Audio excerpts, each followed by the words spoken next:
Hello students, कैसे हैं आप लोग। आशा करते हैं मस्त होंगे, तंदुरुस्त होंगे, है ना। आज की क्लास में हम लोग त्रिकोणमिति, जिसको इंग्लिश में ट्रिग्नोमेटिक्स कहते हैं, इससे संबंधित कुछ कॉन्सेप्ट समझने वाले हैं।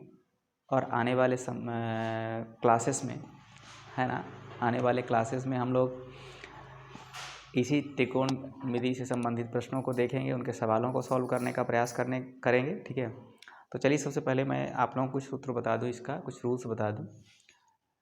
देखिए, ट्रिग्नोमेटिक के सवालों को सॉल्व करने के पहले आप लोगों को कुछ बेसिक नॉलेज होना चाहिए। क्या क्या चीज़ों की ज़रूरत पड़ती है वो सारी चीज़ें मैं यहाँ बताने वाला हूँ आप लोगों को। कॉपी और एक पेन लेके बैठ जाइए आप बिल्कुल। सबसे पहले हम लोग एक फार्मूले को देखेंगे। इसके पहले रेशियो को समझ लेते हैं। त्रिकोणमिति जो हमारे रेशियो हैं वो कुल 6 हैं। पहला है साइन थीटा, दूसरा है कॉस थीटा, तीसरा tan theta, cosec theta, sec theta, cot theta. ये हमारे कुल कितने हैं? 6 त्रिकोणमितीय रेशियो हैं। और इन्हीं से संबंधित, इन्हीं के संबंध समीकरण होंगे, उनको हम लोग सॉल्व करने का प्रयास करेंगे। ठीक है, इसके पहले कुछ इनके बेसिक कॉन्सेप्ट आपको समझ में आना चाहिए। इसके लिए मैं थोड़ा सा लिखवा दे रहा हूँ आप लोगों को। LAL बटा में है KKA, जहाँ पे L का सेंस है लंब, A का सेंस है आधार और K का सेंस है कर्ण। और ये हैं कहाँ पर? 9th क्लास में आपने देखा होगा कि एक समकोण त्रिभुज, राइट एंगल हमारा है ये, और इस समकोण त्रिभुज में ये वाला जो हमारा है ये है हमारा लंब, जिसको मैंने L लिखा है। ये नीचे जो है ये आधार है जिसको मैंने A लिखा है। और ये जो है तिरछा, ये हमारा कर्ण है जिसको मैंने K लिखा है। ठीक है, यहाँ पे ये 90 डिग्री का एंगल है और ये हमारा थीटा है। इसका नाम भी दे देते हैं ABC। ठीक है, तो इसी का यहाँ पे हम लोग चर्चा कर रहे हैं। जैसे ये L का मतलब ये वाला लंब की बात हो रही है। ठीक है, इस लंब की बात हो रही है। A का मतलब ये आधार की बात हो रही है। और ये K का मतलब हुआ कर्ण की बात हो रही है। इसी कर्ण आधार लंब की बात हो रही है। तो सबसे पहले मैं एक एक करके सूत्र बता दे रहा हूँ आप लोगों को। साइन थीटा का सूत्र क्या होता है? पहला जो हमारा ये दिख रहा है आपको, ये साइन है। यहाँ पे मैं लिख दे रहा हूँ, यहीं पे अच्छे लिख दे रहा हूँ, साइन थीटा। ये साइन थीटा है, यानी लंब बटा कर्ण। L का मतलब लंब है और K का मतलब कर्ण। लंब बटा कर्ण हो गया। और ये आपका जो है ये आपका है कॉस थीटा, जिसको आधार बटा कर्ण कहेंगे। और ये आपका है टेन थीटा, जिसको लंब बटा A कहेंगे। लंब बटा A है इसका। इस समकोण त्रिभुज के हिसाब से अगर इनकी भुजाओं को लिया जाए तो भुजाओं के अनुसार इनका क्या वैल्यू निकलता है, क्या इसका मान होता है, तो इसका होता है टेन थीटा बराबर लंब बटा आधार होता है। ठीक है, अब अगर इसके प्रतिलोम की बात करें, प्रतिलोम मतलब कि नीचे से ऊपर जाएंगे, इसी का प्रतिलोम होता है कॉसेक। तो कॉसेक थीटा अगर निकालना है तो साइन का यदि लंब बटा कर्ण है तो कॉसेक का कर्ण बटे लंब होगा, यानी K बटा आपका क्या होगा? कर्ण बटे। अच्छा, इसको मैं एक बार ऐसे लिख दे रहा हूँ, फिर बाद में डिटेल यहाँ लिख दूंगा।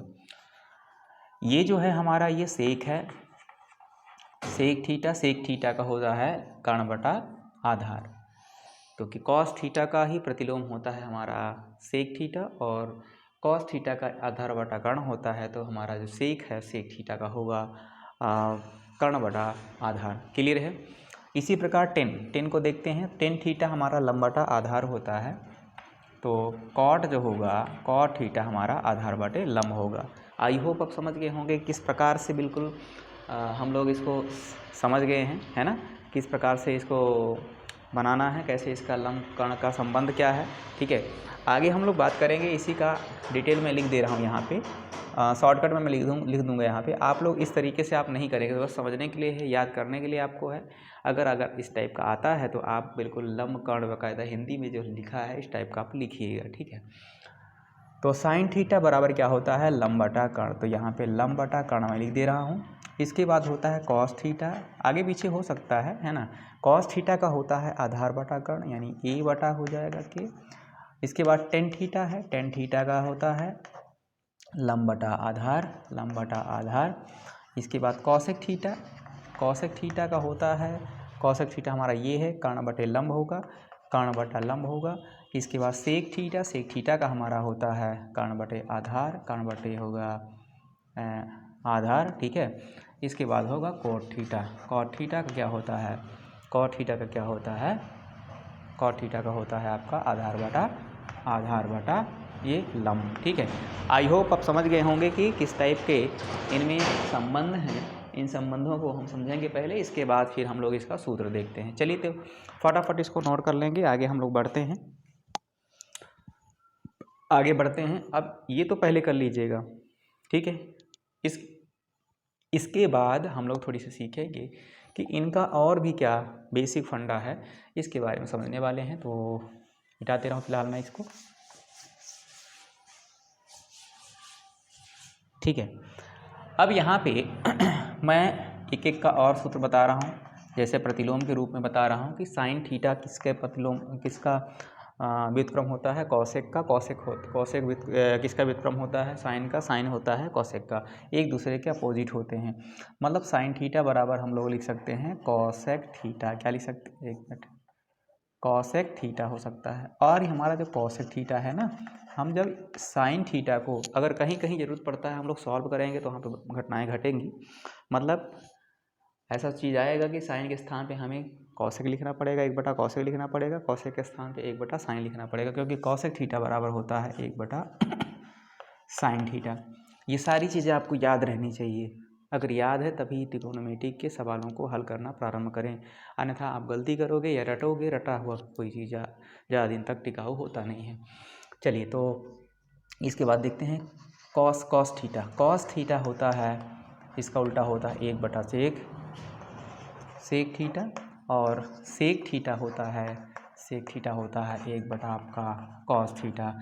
इसी प्रकार होता है टेन थीटा का, टेन थीटा बराबर होता है एक बटा कॉट थीटा, कॉट थीटा बराबर होता है एक बटा टेन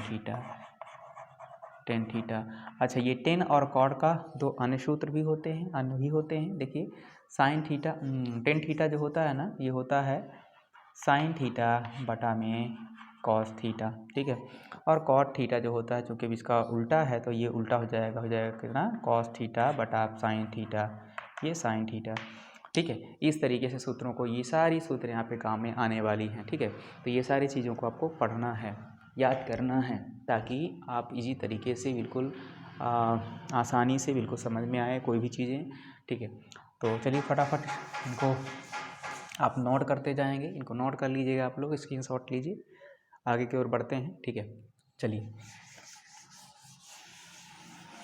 आगे हम लोग बात करेंगे इसी साइन कॉस और टेन कॉट, जितने भी त्रिकोणमिति हमारे 6 रेशियो हैं, इन सारे रेशियो के बारे में हम लोग बात करते हैं। तो यहाँ पर सबसे पहले सर्वसमीकाएँ, जिससे संबंधित सर्वसमीकाएँ हैं उनको देखते हैं।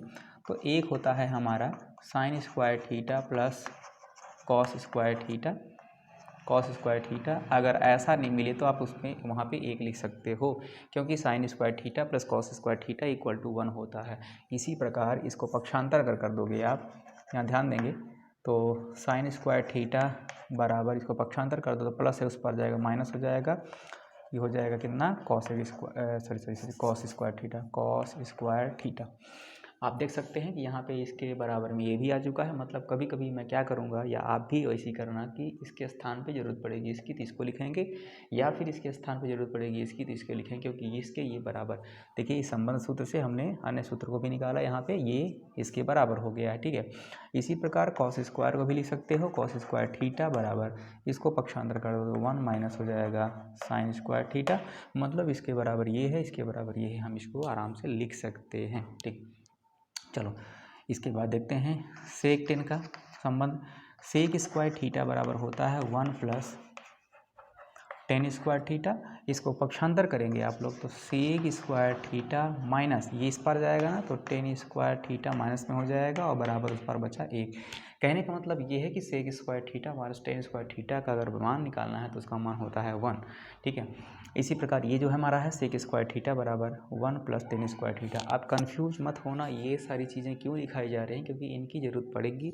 मैं वहाँ पे ऐसे शब्दों का इस्तेमाल करूँगा, जैसे इसके स्थान पे इसको भी लिख सकता हूँ, इसके स्थान पे इसको भी लिख सकता हूँ, जो जिसके बराबर है उसके बदलिया में लिख सकते हैं। ठीक है, तो चलिए आगे देखते हैं हम लोग। तो सेक स्क्वायर थीटा बराबर 1 प्लस 10 स्क्वायर थीटा होता है, इसको हमने पक्षांतर किया तो यहाँ पे 10 स्क्वायर थीटा हो गया, यानी sec square theta minus 10 square theta बराबर 1 होता है, क्योंकि इसको पक्षांतर करने पे देखिए यहाँ पे प्लस है तो माइनस हो गया ये, है ना, तो 1 बराबर आया। तो मतलब अगर ऐसा है तो आप वहाँ पे 1 लिख सकते हो, क्योंकि इसका वैल्यू होता है। ठीक है, इसी प्रकार आप इसको पक्षांतर कर दो, ये 1 को पक्षांतर कर दो, तो यानी सेक स्क्वायर थीटा और ये इस पार गया तो -1 बराबर में हो गया आपका 10 स्क्वायर थीटा। देखिए ये भी सूत्र बन गया आपका, ये भी सूत्र बन गया। इसको हमने पक्षांतर किया तो सेक स्क्वायर और ये प्लस में है, इस पर गया तो माइनस हो जाएगा, बचेगा हमारा ये केवल। मतलब इसके स्थान पे आप इसको लिख सकते हो, इसके स्थान पे आप इसको भी लिख सकते हो। कोई डाउट हो तो बताइए, बताइए कोई डाउट हो तो बताइए, फटाफट फटाफट नोट करें। ठीक है, चलिए एक और देखते हैं। यहाँ पे मैं मेन लगा दे रहा हूँ कि ये मेन है, बाकी इसी से बनाए हुए और हैं। ठीक है, अगला देखिए, एक सूत्र और हमारा होता है 1 प्लस कॉट स्क्वायर थीटा बराबर होता है कॉसेक स्क्वायर थीटा, यानी इसके स्थान पे आप इसको लिख सकते हो या इसके स्थान पे इसको लिख सकते हो। अब इसको पक्षांतर कर देते हैं तो 1 इक्वल कितना हो जाएगा, ये उस पर चला जाएगा तो हो जाएगा कॉसेक स्क्वायर थीटा माइनस ये प्लस है उस पर जाएगा माइनस हो जाएगा कॉट स्क्वायर थीटा। यानी कहने का मतलब ये है कि cosec square theta minus cot square theta अगर है तो उसका मान आप 1 लिख सकते हो। ठीक है, इसी प्रकार हम इसको पक्षांतर जैसे कि अब इसको कर लेते हैं, इसको कर लेते हैं तो ये बचेगा यहाँ पे, तो ये हो जाएगा कॉट स्क्वायर थीटा इक्वल, इसको पक्षांतर करो उस पर तो हो जाएगा क्या, कॉसेक स्क्वायर थीटा और ये उस पर जाएगा माइनस का 1 हो जाएगा। यानी हम इसके स्थान पे इसको लिख सकते हैं, इसके स्थान पे इसको लिख सकते हैं। आई होप आप समझ रहे होंगे कि किस किस टाइप के इसमें से फार्मूले हैं और किस टाइप का हम लोग सॉल्व करने वाले हैं, इन्हीं सब का रोल है। अगर आप लोगों को ये याद रहेगा तो बहुत ही इजी पड़ेगा इनके सवालों को हल करना। ठीक है, खैर कुछ मैं लिखा दिया हूँ, बाकी चीज़ें मैं आगे बताऊँगा। आगे जैसे जैसे मुलाकात होंगे प्रश्न, जैसे जैसे सूत्र को लगाएंगे हम लोग, उसके पहले मैं बता दिया करूँगा कि यहाँ पे ऐसा आपको सूत्र लगाना है। ठीक है, तो आशा करते हैं आप लोग कॉपी में नोट कर लिए होंगे और इनको याद करने का प्रयास करेंगे, क्योंकि याद रहेगा तभी तो ये सारी चीज़ें हमें समझ में आएंगी। ठीक है, समझ के याद करो या याद करके समझ करो, समझ के याद करो या फिर याद करके समझो। ठीक है, चलिए तो आज के लिए इतने काफ़ी, मिलते हैं नेक्स्ट क्लास में। आगे इनके सवालों को लेंगे, कुछ समीकरणें हैं उनको लेंगे। ठीक है, तो धन्यवाद।